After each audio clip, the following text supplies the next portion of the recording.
Hello everyone, this is Dipankar, your online educator. আজ আমি তোমাদের ইংরেজি গ্রামারের একটি অত্যন্ত গুরুত্বপূর্ণ টপিক, যেটাকে কেস বলা হয়, এটি পড়াতে চলেছি। So all are asked to open your notebook and pencil and write down all the things that will be discussed in the class. So now let's start. দেখো, কেস কেসটা কি জিনিস? বাংলাতে বলা হয়ে থাকে কারক। আসলে একটি সেন্টেন্সে নানা রকম পার্টস অফ স্পিচ থেকে থাকে, যেমন নাউন, প্রোনাউন, অ্যাডজেক্টিভ ইত্যাদি ৮ রকমের পার্টস অফ স্পিচ থেকে থাকে। তো এগুলো থেকে থাকে। বাক্যে অন্যান্য ওয়ার্ডগুলির সঙ্গে নাউন বা প্রোনাউন কিন্তু একটা সম্পর্কে থেকে থাকে। এই সম্পর্কটিকেই ইংরেজিতে বলা হয়ে থাকে কেস, বাংলাতে বলা হয়ে থাকে কারক। তো এই কেস বা কারক ৪ ধরনের হয়ে থাকে: nominative case, objective case, vocative case and possessive case. Okay, এই পজেসিভ কেসটাকে জেনিটিভ কেসও বলা হয়ে থাকে। ঠিক আছে, তো চলো আজকের এই ক্লাসে ৪ ধরনের কেস নিয়ে আলোচনা করা হবে।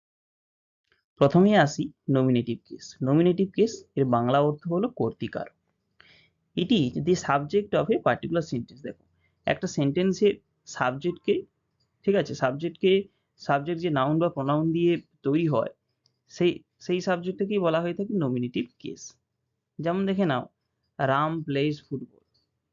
এখানে কিন্তু রামটা হয়ে যাবে নমিনেটিভ কেস। আচ্ছা, he is a good boy.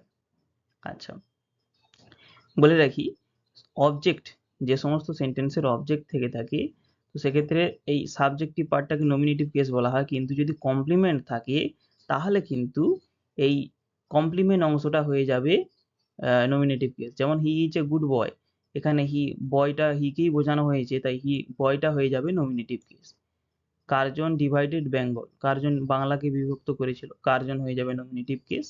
C is her mother, তাহলে হার মাদারটাই সি কে বোঝানো হয়েছে, এটা কমপ্লিমেন্টে রয়েছে, তাই হার মাদার হয়ে যাবে নমিনেটিভ কেস। তো অ্যাকচুয়ালি যে সমস্ত সেন্টেন্সের অবজেক্ট থেকে থাকে, সেই সমস্ত সেন্টেন্সের সাবজেক্টিভ পার্টটা নমিনেটিভ কেস হয়।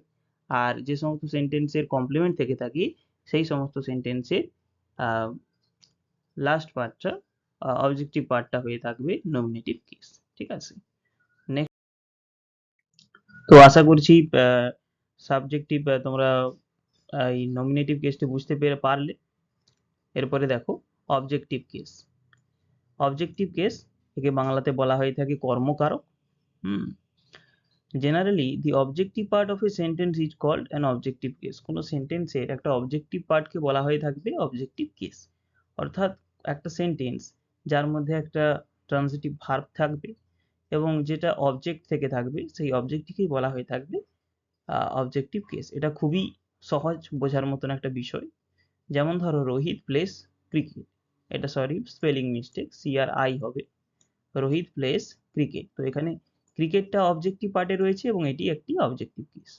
শান্তনু ইটস রাইস, শান্তনু ভাত খায়, রাইসটা হয়ে যাবে objective case. My mother loves him, হিমটা হয়ে যাবে অবজেক্টিভ কেস। সো খুবই সহজ একটা জিনিস।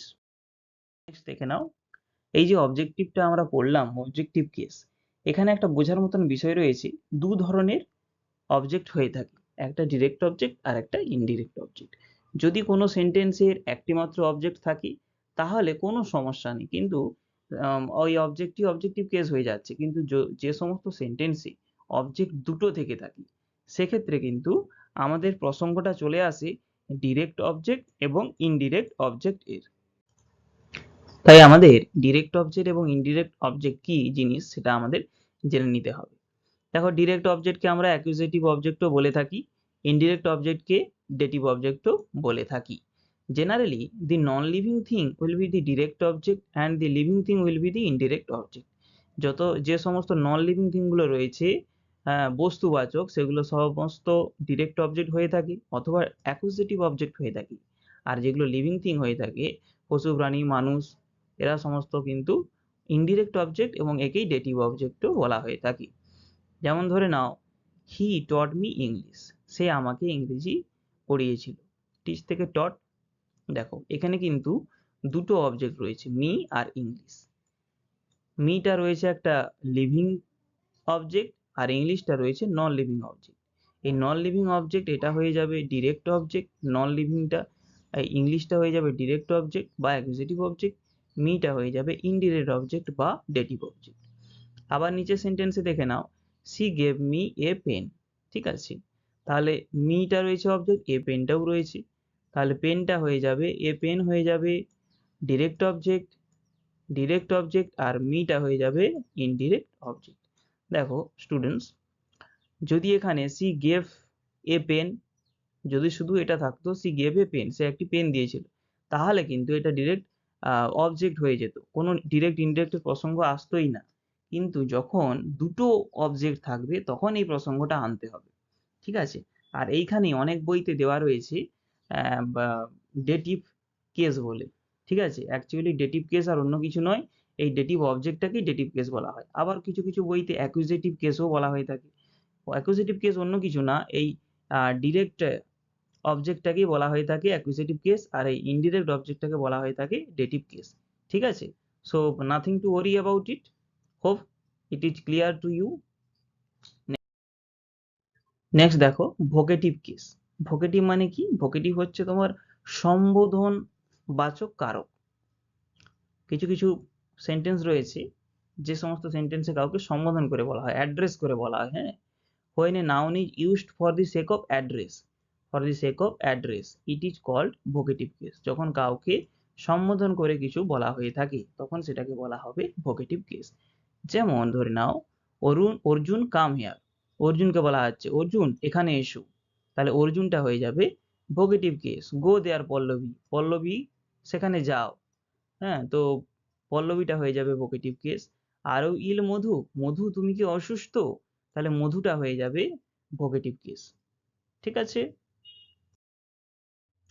দেখো possessive or genitive case.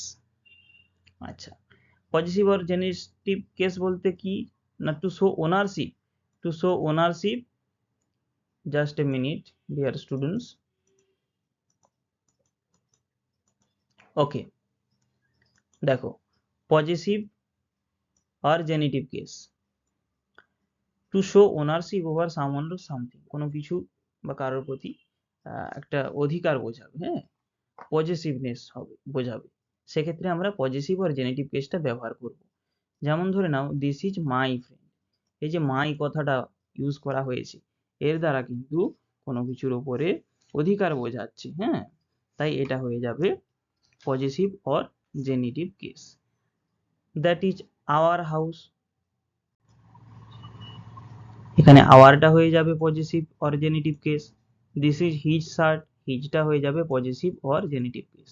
Ram's father is rich, রামের বাবা হয় ধনী, তো রামটা হয়ে যাবে possessive or genitive case. Apostrophe S দিয়ে যত রকম নাউন থাকবে সেগুলো পজেসিভ নাউন বলা হয়ে থাকে, এবং কেসের ক্ষেত্রে পজেসিভ বা জেনেটিভ কেস হয়ে থাকবে, ঠিক আছে। এটাও কিন্তু খুব important. Hope this is all clear to you. বুঝতে কিছু অসুবিধা হলে তোমরা অবশ্যই কমেন্ট বক্সে মেনশন করে দিও, আমি ক্লিয়ার করে দেবো। কিছু প্র্যাকটিস কোয়েশ্চেন দিলাম, তোমরা অবশ্যই কমেন্ট বক্সে মেনশন করো, নিজেকে যাচাই করে নাও শিখতে পেরেছো কিনা। হিজ ফাদার হেল্প মি, এটা কি ধরনের কেস রয়েছে এটা বলো, আইডেন্টিফাই করো, এবং একটা সেন্টেন্সে এমন নয় যে একটা মাত্রই কেস থাকবে, ঠিক আছে, একের বেশি কেস থাকতেই পারে, সেগুলো উল্লেখ করে দাও। আচ্ছা, দিস বয় ইজ রামবাবুর সন, এই ছেলেটি রামবাবুর ছেলে। 3 নম্বরে রয়েছে কাম হেয়ার, শীতল, শীতল এখানে এসো। 4 নম্বরে দিস ইজ হিজ শিপ, এটা তার ভেড়া। তো এগুলো কোন ধরনের কি কোন ধরনের কেসে রয়েছে তোমরা অতি অবশ্যই কমেন্ট বক্সে মেনশন করো। ক্লাসটি ভালো লেগে থাকলে একটি লাইক এবং বন্ধুদের মাঝে শেয়ার করে দিও।